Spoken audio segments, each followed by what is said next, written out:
Señoras y señores, muy buenas noches. Bienvenidos a que hablemos de salud mental. Señores televidentes, buenas noches. Nuevamente en su programa Hablemos de Salud Mental.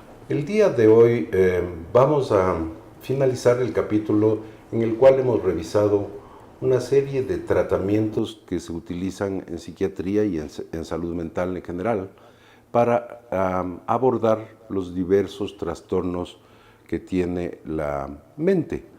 La principal forma de tratamiento que utiliza la psiquiatría son los tratamientos farmacológicos, y por eso es que los psiquiatras tenemos que ser médicos antes de hacer la especialidad de psiquiatría. Somos los únicos, en definitiva, autorizados a utilizar este tipo de medicamentos, ya que la formación médica nos ha permitido tener un conocimiento sobre farmacología, interacciones medicamentosas y más. Existen otras formas de aproximación y tratamiento en las cuales los psiquiatras también participamos, es decir, las psicoterapias. Hay médicos psiquiatras que básicamente hacen psicoterapia, casi no recetan fármacos y más bien se han dedicado a un abordaje de tipo psiquiátrico, pero de psicoterapéutico, ya sea junguiano, ya sea freudiano y demás, diferentes escuelas dentro de los tratamientos psicológicos, y también revisamos las diferentes alternativas que existen como formas de tratamiento. Sí, quizás lo que no habíamos mencionado la vez anterior dentro de otras formas son estos llamados otros tratamientos biológicos, como paradigma de los cuales es la famosa terapia electroconvulsiva. Creo que no mencionamos mayormente no eso, creo. ¿no? Eso creo que nos estaría pendiente también. Que yo creo que es un tratamiento que todavía tiene vigencia pese a los años transcurridos. Pese a la mala prensa que en realidad ha tenido la terapia electroconvulsiva, el nombre que más aterra seguramente es el de electroshock. Hay modificaciones del término como terapia electroconvulsiva o tratamiento eléctrico cerebral, estimulación eléctrica cerebral, porque básicamente se trata de eso, es decir, estimular al cerebro a través de ondas eléctricas, las cuales provocan una reacción a nivel de los neurotransmisores. Esto tiene unas enormes ventajas y tiene sus desventajas, desde luego. Dentro de las ventajas vale la pena mencionar de que es el antidepresivo probablemente más efectivo y más rápido que existe. Es decir, cuando hay un paciente con un riesgo suicida muy alto, que está dentro de una depresión muy severa, uno no puede esperarse, como ustedes recordarán, a que los antidepresivos empiecen a funcionar después de 3-4 semanas. Uno necesita actuar inmediatamente. Y una de las alternativas justamente es la terapia electroconvulsiva. Sí, yo creo que es un tratamiento que tiene indicaciones muy puntuales. Como tú mencionabas, lamentablemente tiene mala fama. Yo creo que mala fama derivada de que hubo algún tiempo en la historia de la psiquiatría, los tratamientos, en el cual pues se lo utilizaba un poco a mano abierta, ¿no? Entonces como que era una opción rápida y se lo utilizaba pues en una y otra cosa. Yo creo que tiene indicaciones muy precisas, una de ellas la que tú acabas de mencionar, cuadros depresivos importantes, severos, y en los cuales hay un alto riesgo suicida. Yo creo que otra de las es cuando no se tolera o no hay una indicación farmacológica. Parecería un poco extraño, pero por ejemplo, si no, en determinadas épocas de embarazo también es algo que puede aplicarse, claro, porque no tiene un efecto sobre el feto. No tiene un efecto sobre el feto, el cual sí tendrían algunos medicamentos, ¿no?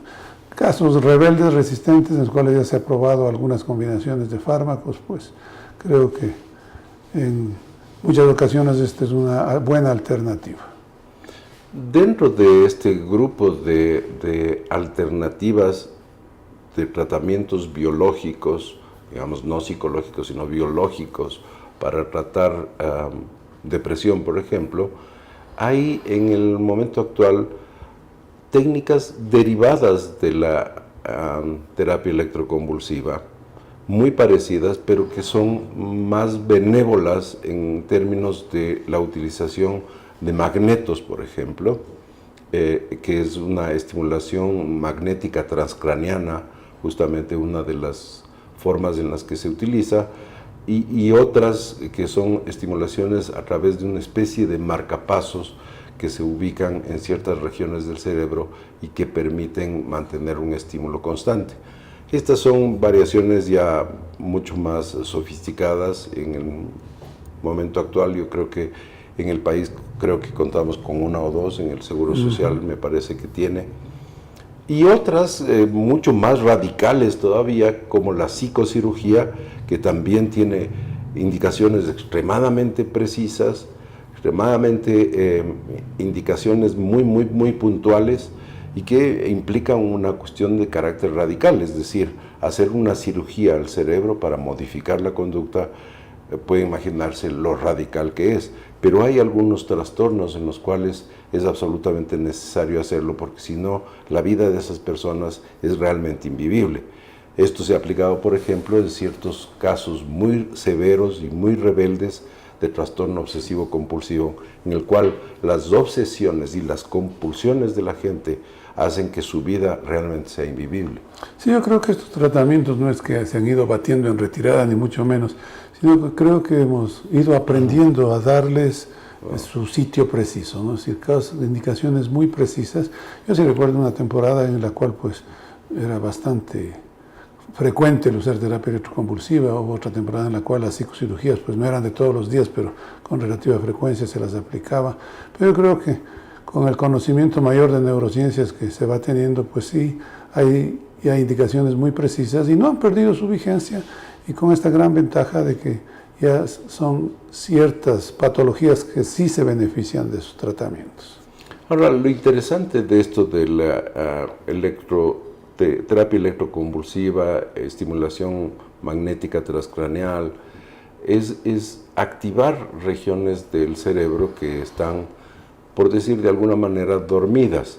¿Cómo se llegó a descubrir esto? Es realmente una de esas historias dentro de la psiquiatría que podría dar hasta escalofrío, ¿no? Es decir, había gente que estaba muy deprimida, pero contraía una enfermedad bacteriana y llegaba a tener fiebres muy altas y convulsionaba, y se dieron cuenta de que cuando convulsionaban se mejoraban de sus depresiones.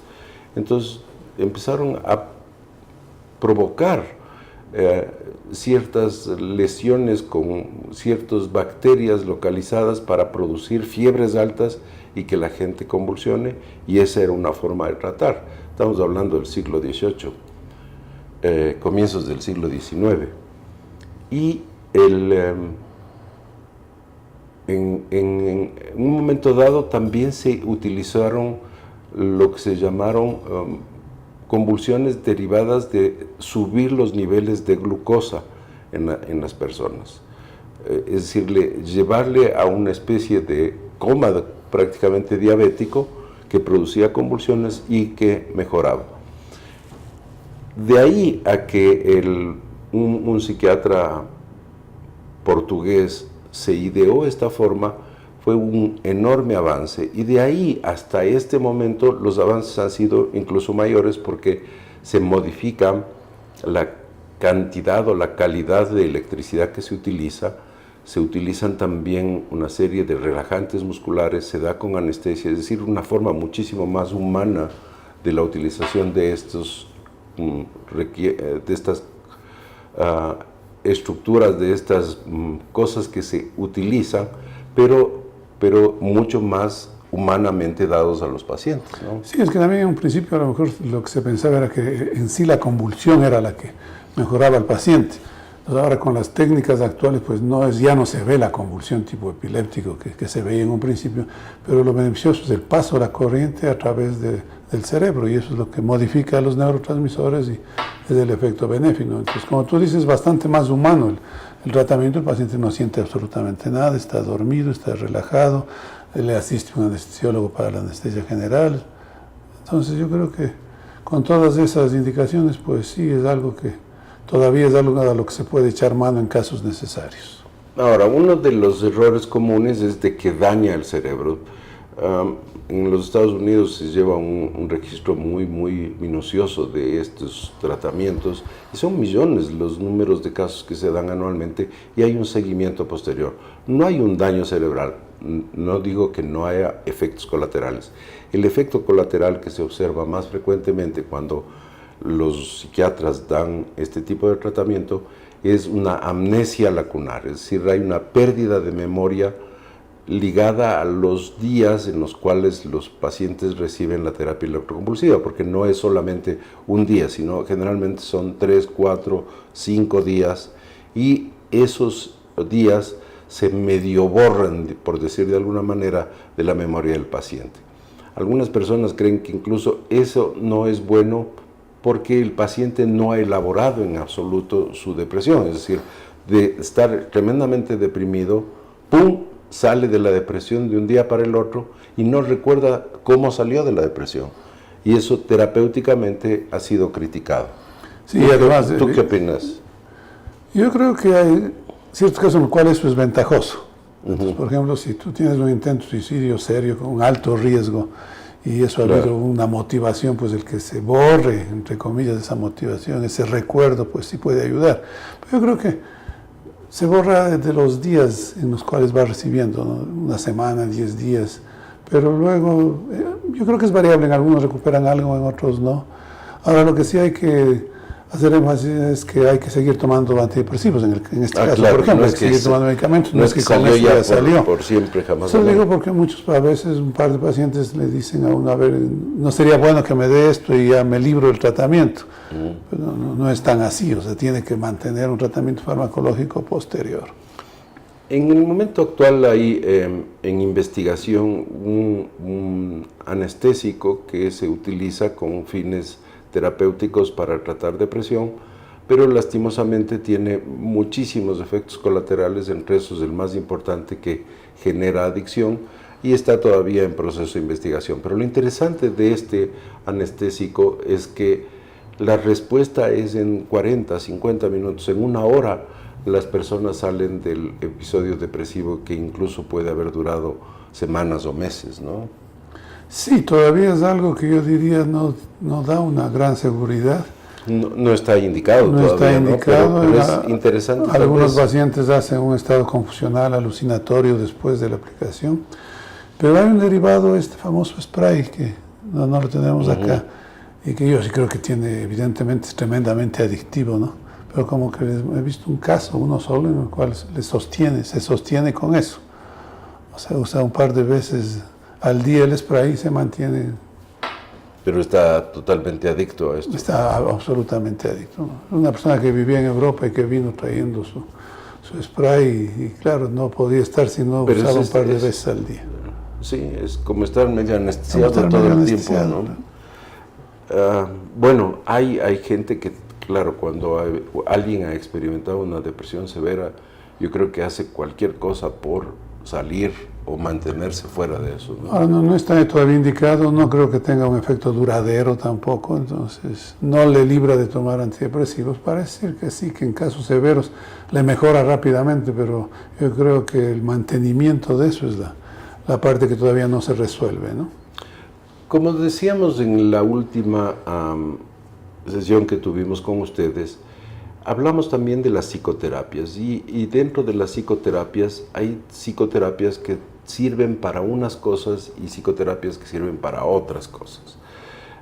No hay una psicoterapia que sea de utilización universal, digamos, que sea buena para todo, no existe. Hay reportes de que hay, creo que, cientos de formas de terapia, desde las más ridículas como lanzar platos, que puede ser un efecto catártico, simpático y sacarse una especie de rabia, no sé. En California existen todo tipo de formas de psicoterapia, pero las formas estructuradas, serias, básicamente son las psicoanalíticas o psicodinámicas y las de terapia de modificación conductual o conductistas, pero hay una variante que es terapia cognitivo-conductual, desde la parte consciente, modificar elementos conscientes de la conducta del individuo. Estas serían, yo creo que básicamente las más utilizadas. Sí, yo creo que la terapia cognitiva, sobre todo cognitiva conductual, es una de las que va dando mayores ayudas o mejores resultados en los pacientes. En el caso del trastorno obsesivo compulsivo, por ejemplo, yo creo que es una ayuda invaluable, sobre todo casos difíciles que no digo que a lo mejor puedan evitar la toma de medicamentos, pero sí es una muy buena alternativa también, o para combinarlo con medicamentos específicos para lo obsesivo, ¿no? De esto, de la combinación de las terapias, vamos a hablar con ustedes luego de que regresemos.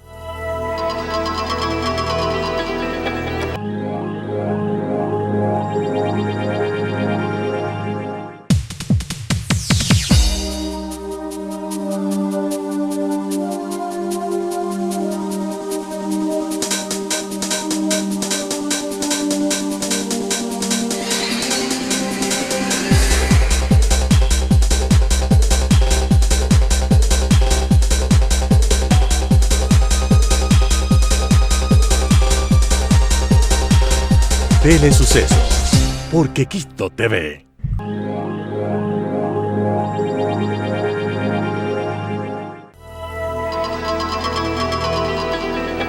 Bien, bienvenidos. Nuevamente estamos con ustedes y estamos abordando el tema de las terapias. Se mencionó al final, antes de irnos a los anuncios, de la combinación de terapias. Y en muchísimos casos, este es una de las mejores formas de abordar los trastornos. Es decir, siempre existe un componente de carácter psicológico que necesita ser abordado. En unas personas más, en otras personas menos, pero siempre el apoyo de carácter psicoterapéutico es de gran ayuda. En una buena parte de casos, el mismo psiquiatra que prescribe la medicación da una psicoterapia, generalmente de soporte, de ayuda, de objetividad en relación a los problemas que tienen los pacientes, prácticamente hablando de depresión y ansiedad. Es mucho más difícil hacerlo con pacientes psicóticos o esquizofrénicos, pero en depresión y ansiedad es, al menos en la fase inicial, muy importante el soporte, el sostener al paciente. Otro tipo de terapia más profunda la hacen la gente que tenga un buen entrenamiento en esto. Y en eso hay psiquiatras que se han especializado en psicoterapia y psicólogos que se han especializado en psicoterapia. Entonces, muchas veces lo que se hace es equipos de trabajo. Es decir, un psiquiatra que maneje la parte psicofarmacológica, que se apoya con un psicólogo o otro psiquiatra que hace psicoterapia, y esa simbiosis, esa unión de la parte farmacológica, biológica y la parte psicológica es la que mejores resultados da en muchísimos casos. Sí, yo creo que ha habido una evolución interesante en este aspecto, porque yo recuerdo hace no muchos años casi como que había un divorcio, ¿no? O recibía medicamentos o hacía psicoterapia. Yo creo que las posiciones se han ido flexibilizando para bien de los pacientes. Yo creo que la combinación es algo que se lo hace todos los días y es algo que es realmente de utilidad para el paciente. Yo creo que ya no es de ponerse en el caso de qué es lo que más rápido le mejora o qué es lo indicado o no indicado. Yo creo que más bien ese tipo de posiciones han ido en retirada. Y hoy, pues, una combinación, en el ejemplo que poníamos en el trastorno obsesivo, por ejemplo, una combinación es excelente los resultados.